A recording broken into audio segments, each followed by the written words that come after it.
Donc tu nous as fait un thread, donc un truc sur Twitter, pour nous dire les choses que tu avais remarquées En sur fait, la ce qui s'est Champions passé, Cup. c'est que je discutais avec des gens qui sont dans le rugby et qui me disaient, quand même, quand on regarde un petit peu comment c'est foutu, les instances, on parlait des instances européennes, et voilà, qui me disaient, écoute, vraiment, c'est très très compliqué la façon dont les clubs français doivent à chaque fois se déplacer en Afrique du Sud et les Sud-Africains venir en Europe.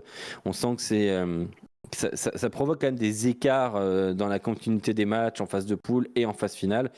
Et du coup, c'est vrai que ça m'a interpellé. En fait, la Champions Cup, tu ne peux pas rencontrer les mecs de ton championnat. Tu peux pas. Comme dans le championnat du coup de l'URC, il y a l'Irlande, le Pays de Galles, l'Écosse, l'Italie, l'Afrique du Sud. Et bah du coup, ils peuvent pas se jouer les gonzes, donc ils ne peuvent pas aller en Afrique du Sud.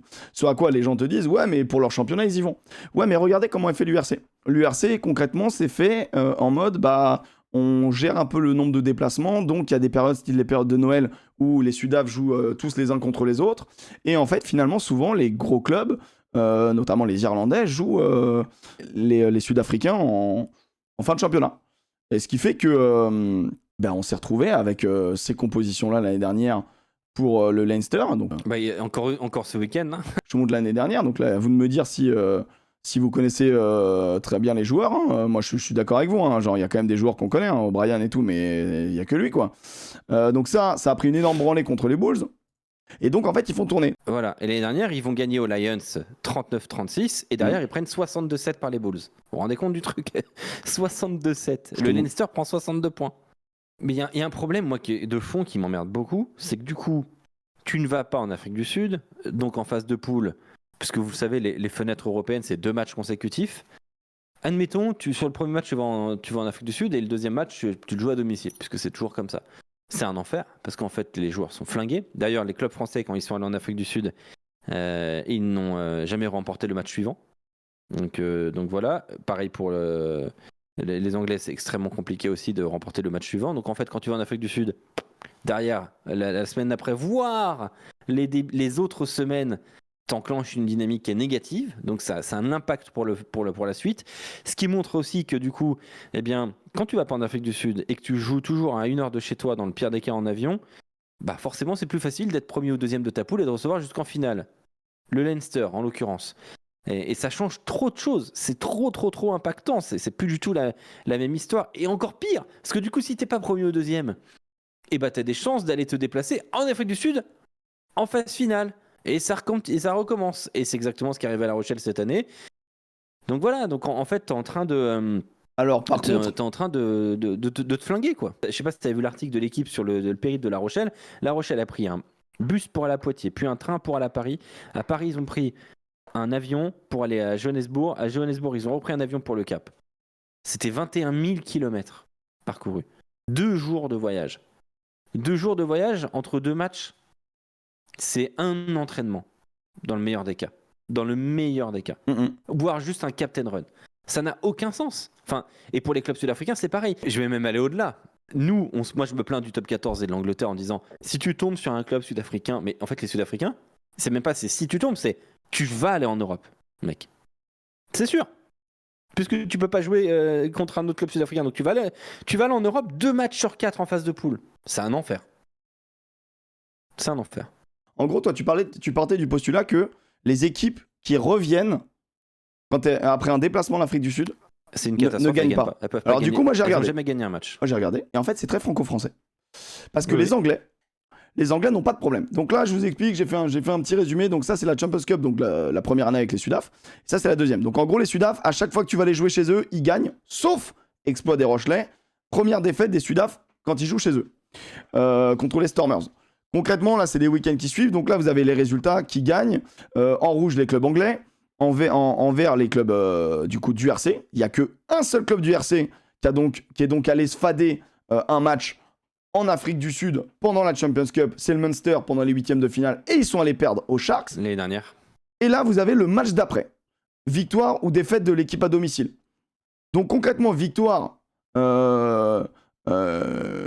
c'est en fait, on voit que les clubs anglais, genre 4 clubs anglais sur 5, arrivent très bien à se déplacer et arrivent très bien à gagner derrière. alors que les clubs français font que de perdre. Donc en fait, tu vois, genre, je me dis, bah ouais, mais statistiquement, en fait, c'est nous qui ne savons pas nous déplacer. Tu vois, si je prends. On est seul aussi à avoir un championnat où il y a de l'enjeu. Par contre, il y a un truc qui est clair et évident. Les Sud-Africains, quand ils font un match à domicile et qu'ils viennent jouer en Europe après, c'est une défaite. C'est une défaite. Ah bah oui. Et donc, en gros, moi, je trouve que cette compétition est totalement injuste pour les Sud-Africains. Il faut se rendre compte que cette phase de poule, elle est complètement biaisée.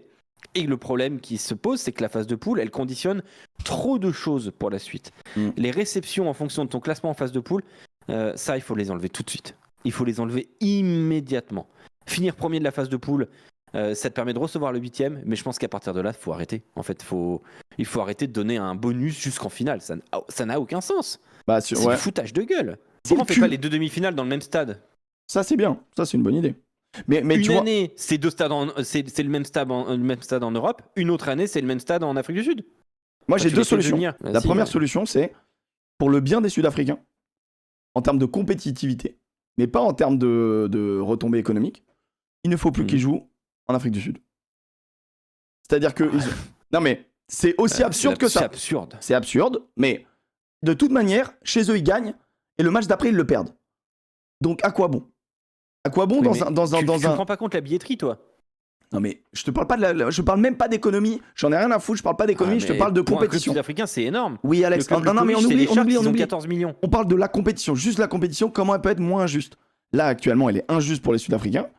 Donc, ils ne peuvent pas la gagner à cause de ces déplacements-là. Donc, moi, la première solution, ils jouent pas à domicile, en fait. Genre, ils jouent pas, ils jouent jamais à domicile. Dans ce cas-là, ils la font pas. Dans ce cas-là, ils la font pas, ça sert à rien. Deuxième solution, on revient à notre petite poule.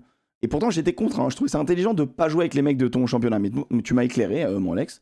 C'est que du coup, c'est trop simple pour les joueurs de l'URC. C'est trop simple pour les équipes de l'URC de faire des perfs. Enfin, c'est pas si c'est trop simple, mais du coup, ça les favorise. Donc, c'est plus simple. Du coup, tu dois faire en sorte qu'ils peuvent jouer les uns contre les autres. Et donc, un jour, il peut y avoir le Leinster qui va aux Sharks ou le Munster qui va chez les Bulls. Voilà, et ça peut peut-être arriver. qu'ils vont les gagner là-bas. Et peut-être qu'ils vont les gagner là-bas, mais ils vont être obligés. Ben voilà. Et là, du coup, t'as une plus grande équité. Pour moi, là, à ce moment-là, t'as une plus grande équité. Non, mais en fait, on va arriver à un truc très simple. Là, ce qu'on est en train de faire, c'est que tous les 4 ans, il y aura une Coupe du Monde des clubs qui découlera de la phase de poule de Champions Cup. Il y aura nécessairement au minimum 2 clubs irlandais dans cette Coupe du Monde des clubs, parce que du coup, ils feront pas la phase de poule en Afrique du Sud. Donc déjà, ça va faire chier tout le monde. La deuxième chose, c'est que une année sur 4, donc, tu auras une Champions Cup qui vaudra plus cher, parce que tu pourras faire cette Coupe du Monde des clubs. Donc déjà, tu vas dévaluer les 3 autres années. Mais maintenant, admettons, t'es Perpignan. Perpignan va finir, je pense, dans le top 8. Aymeric. Perpignan, ils vont d'abord essayer de se maintenir la saison prochaine, et puis ils vont essayer de viser plus ensuite.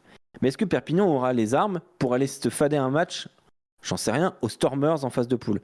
Bah en fait, ils vont envoyer l'équipe B ou C. Et donc, qu'est-ce qui se passe? On a grandi avec le top 14 là, la H-Cup, elle s'appelait ainsi avant, et ensuite le niveau international. Mais la H-Cup était proche du niveau international. C'était prestigieux. Demain, on va avoir une compétition que des clubs vont faire l'impasse. Ça n'existait pas à l'époque un La Rochelle ou un UBB, des clubs de haut de tableau qui faisaient l'impasse. Montauban s'était fait rouler dessus en H-Cup dans les années 2000, mais ne faisait pas nécessairement l'impasse. Ils se faisaient fumer, c'était parce qu'ils étaient moins forts. Mais là, la réalité, c'est qu'on va avoir des clubs qui vont faire vraiment l'impasse, et de façon totalement délibérée. Il ne faudra pas pleurer quand dans 2 ou 3 ans, on va faire « Oh, la Champions Cup, on voit que des gamins.